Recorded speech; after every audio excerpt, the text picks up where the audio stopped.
सत श्री अकाल जी। स्वागत है ਤੁਹਾਡਾ पंजाब अकेडमी ऑनलाइन। हाँ जी, तो आज हम करेंगे आपका जो हिंदी का सब्जेक्ट है एनटीटी के पेपर में, उसी के बारे में हम पढ़ेंगे आज। सबसे पहले हमारा हिंदी का पहला टॉपिक है हिंदी भाषा का परिचय। हाँ जी, हिंदी भाषा परिचय। हम हिंदी के बारे में पढ़ेंगे, हिंदी भाषा परिचय। भाषा भाषा वह माध्यम है जिसके द्वारा हम बोलकर या लिखकर परस्पर विचारों का आदान प्रदान करते हैं। परस्पर का मतलब होता है एक दूसरे से, और आदान प्रदान करना मतलब बातचीत करना। हाँ जी, जब हम एक दूसरे से बातचीत करते हैं तभी तो हमारी भाषा बनती है ना। भाषा वह माध्यम है जिसके द्वारा हम बोलकर या लिखकर परस्पर विचारों का आदान प्रदान करते हैं। उसके बाद है भाषा के रूप। भाषा के रूप, भाषा के दो रूप हैं। जो हमारी भाषा है उनके दो रूप हैं। कौन कौन से हैं वो दो रूप? फर्स्ट मौखिक भाषा और सेकंड लिखित भाषा। मौखिक भाषा और लिखित भाषा। हाँ जी, तो हम देखते हैं कि मौखिक भाषा क्या है। सबसे पहले हम देखेंगे मौखिक भाषा। भाषा का मूल रूप मौखिक होता है। मौखिक भाषा मुख से बोली जाती है। हाँ जी, हम जो भी मुख से बोलते हैं, मुंह के द्वारा बोलते हैं, अपने विचार आदान प्रदान करते हैं, जो हमारी मुंह से ध्वनियाँ निकलती हैं वही। मौखिक रूप मनुष्य को सहज में ही घर, परिवार और समाज के वातावरण से प्राप्त होता है। हाँ जी, घर, परिवार और समाज। जब छोटा बच्चा होता है तो वो सबसे पहले अपनी मम्मा से कुछ शब्द बोलने सीखता है। उसके बाद वो अपने परिवार से कुछ ना कुछ बोलना सीखता है। फिर वो समाज में आ जाता है और समाज से कुछ ना कुछ बोलना सीखता है। समाज के विकास क्रम में भाषा का मौखिक रूप पहले आता है। हाँ जी, तो क्या थी मौखिक भाषा? जो मुख से बोली जाती है। भाषा का मूल रूप मौखिक होता है। मौखिक भाषा मुख से बोली जाती है। मौखिक रूप मनुष्य को सहज में ही घर, परिवार और समाज के वातावरण से प्राप्त होता है। समाज के विकास क्रम में भाषा का मौखिक रूप पहले आता है। हाँ जी, उसके बाद है सेकंड हमारी लिखित भाषा। लिखित भाषा लिखकर प्रकट की जाती है। जब हम किसी को लिखकर बताते हैं ना, जैसे किसी को पत्र लिख दिया, वैसे भाषा के लिखित रूप को सीखने के लिए विशेष प्रयास करना पड़ता है। हाँ जी, ये कहते हैं कि भाषा को लिखित रूप को, जो भाषा का लिखित रूप है, उसे सीखने के लिए विशेष प्रयास करने पड़ते हैं। विशेष प्रयास मतलब जब बच्चा छोटा होता है तो उसे पेंसिल पकड़कर लिखना सिखाया जाता है। जब वो स्कूल में जाता है, चाहे हम घर में सिखाते हैं चाहे स्कूल में सिखाते हैं, तो उसे पेंसिल पकड़कर लिखना सिखाया जाता है और भाषा का ज्ञान दिया जाता है।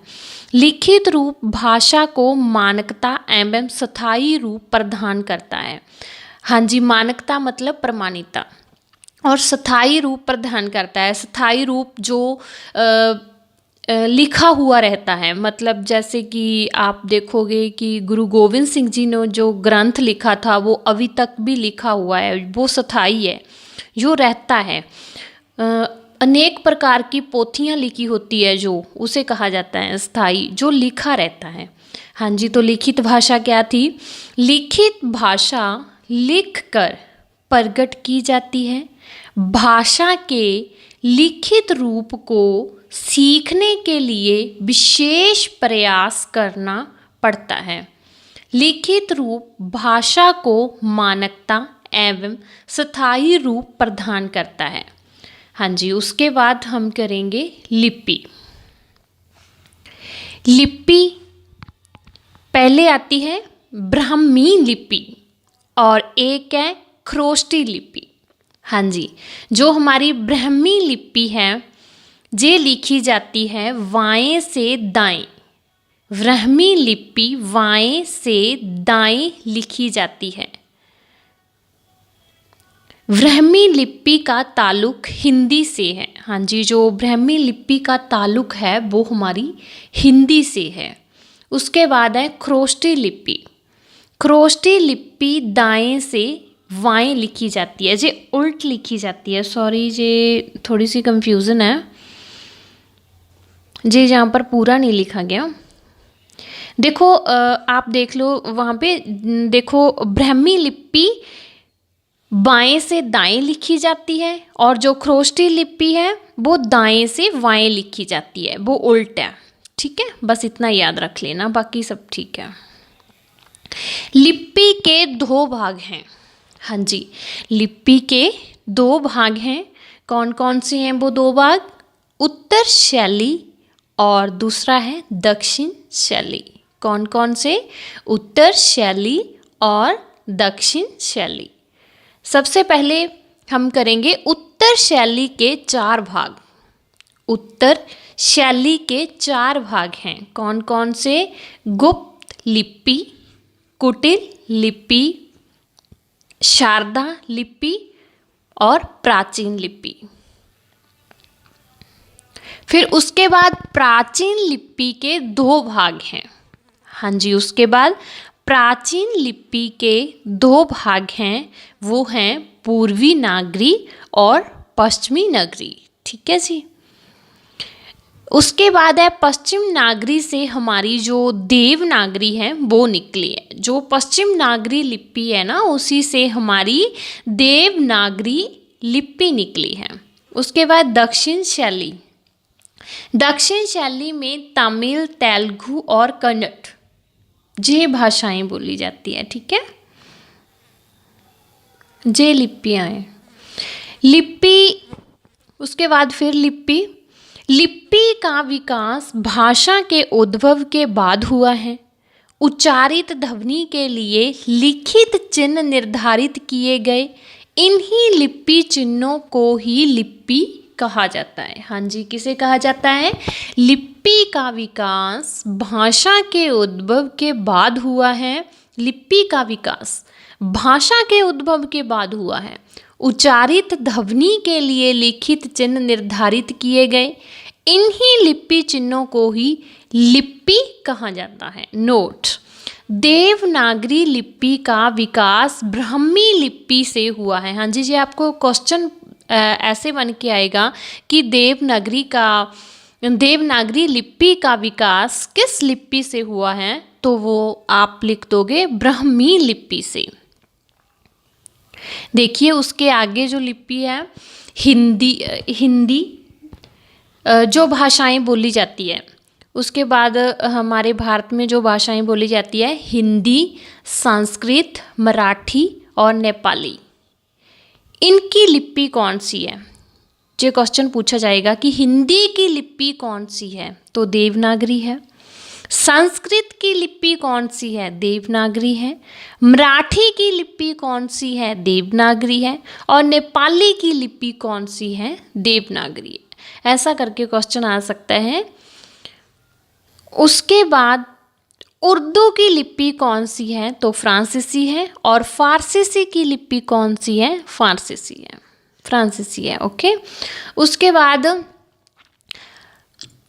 है अंग्रेजी की लिपि, रोमन है। और फ्रेंच की लिपि भी रोमन है, जर्मन की लिपि भी रोमन है और स्पेनिश की लिपि भी रोमन है। ठीक है जी।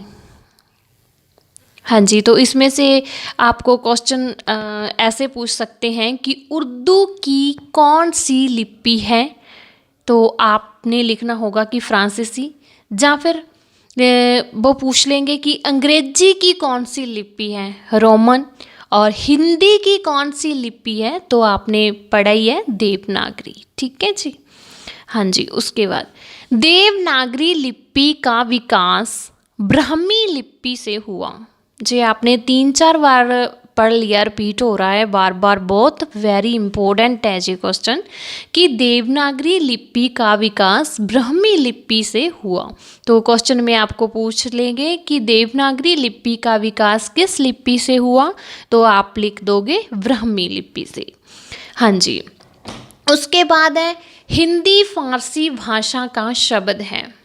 हिंदी फारसी भाषा का शब्द है, तो ये पूछेगा कि हिंदी किस भाषा का शब्द है, तो आप क्या लिखोगे, फारसी, इसका आंसर आ जाएगा। उसके बाद है हिंदी नाम ईरानियों ने दिया।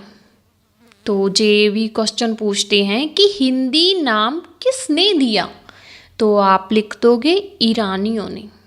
हिंदी नाम ईरानियों ने दिया। हाँ जी, उसके बाद है हिंदी शब्द सिंधी का बिगड़ा हुआ रूप है। हिंदी शब्द सिंधी का बिगड़ा हुआ रूप है। ये बहुत ही वेरी वेरी इंपॉर्टेंट है जी, काफ़ी बार क्वेश्चन ये रिपीट हो रहा है पेपरों में। तो आपको ये पूछा जाएगा कि हिंदी शब्द का बिगड़ा हुआ रूप है, मतलब किसका बिगड़ा हुआ रूप है हिंदी, तो आप बताएंगे सिंधी का बिगड़ा हुआ रूप है। ठीक है। उसके बाद है हिंदी हमारे विश्व में तीसरे नंबर पर बोली जाती है। जो हमारा विश्व है इसमें जो हमारी हिंदी भाषा है उसको तीसरे नंबर पर स्थान दिया गया है, ये तीसरे नंबर पर बोली जाती है। हमारे विश्व में पहले नंबर पर बोली जाती है चीनी। हाँ जी, तो कौन सी बोली जाती है पहले नंबर पर, चीनी, और दूसरे नंबर पर बोली जाती है अंग्रेजी। ओके, दूसरे नंबर पर बोली जाती है अंग्रेजी और पहले नंबर पर बोली जाती है चीनी, और तीसरे नंबर पर बोली जाती है हमारी हिंदी भाषा। हिंदी शब्द का भाषा के अर्थ में सबसे पहला प्रयोग मुसलमानों ने किया था। हाँ जी, हिंदी शब्द का भाषा के अर्थ में सबसे पहला प्रयोग मुसलमानों ने किया था। ये भी आपको क्वेश्चन ऐसे पूछ सकते हैं कि हिंदी शब्द का भाषा के अर्थ में सबसे पहला प्रयोग किसने किया था, तो इसका आंसर आप लिख दोगे मुसलमानों ने किया था। हाँ जी, उसके बाद है राजभाषा हिंदी।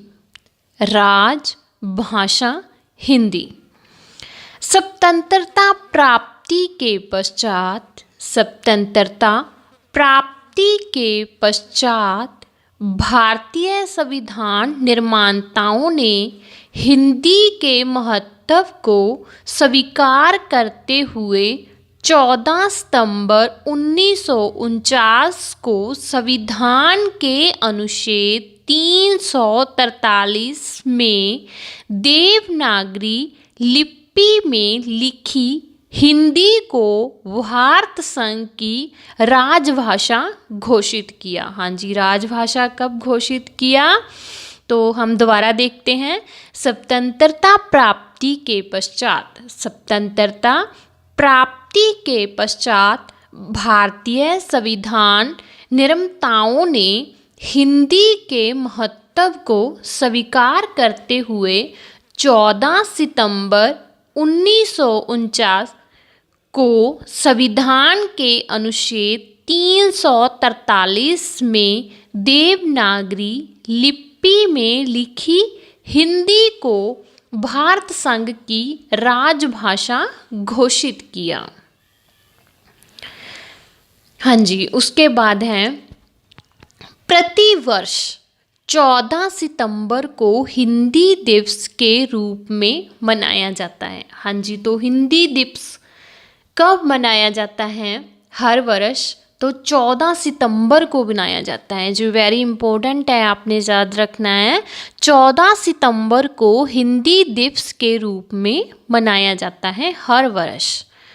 उसके बाद है राजभाषा के रूप में हिंदी सरकारी कामकाज के रूप में प्रयोग की जाती है। हाँ जी, हिंदी सरकारी कामकाज के रूप में प्रयोग की जाती है। उसके बाद है संविधान की 18वीं अनुसूची में 14 भाषाओं को सम्मिलित किया गया है। संविधान की 18वीं अनुसूची में 14 भाषाओं को सम्मिलित किया गया है। हाँ जी, जो हमारी संविधान की 18वीं अनुसूची थी उसमें 14 भाषाएं थी जिसको शामिल किया गया था। तो ये 14 भाषाएं कौन कौन थी हैं? फर्स्ट है असमिया, सेकंड उड़िया, थर्ड उर्दू, फिर कन्नड़, कश्मीरी, गुजराती, तमिल, तेलुगु, पंजाबी, बंगला, मराठी और मलयालम, संस्कृत, हिंदी। हाँ जी, ये भाषाएं, ये 14 भाषाएं थी कौन सी अनुसूची में? संविधान की 18वीं अनुसूची में 14 भाषाओं को सम्मिलित किया गया था। जो ये आपकी नीचे लिखी हुई हैं ये भाषाएं थी। ठीक है जी।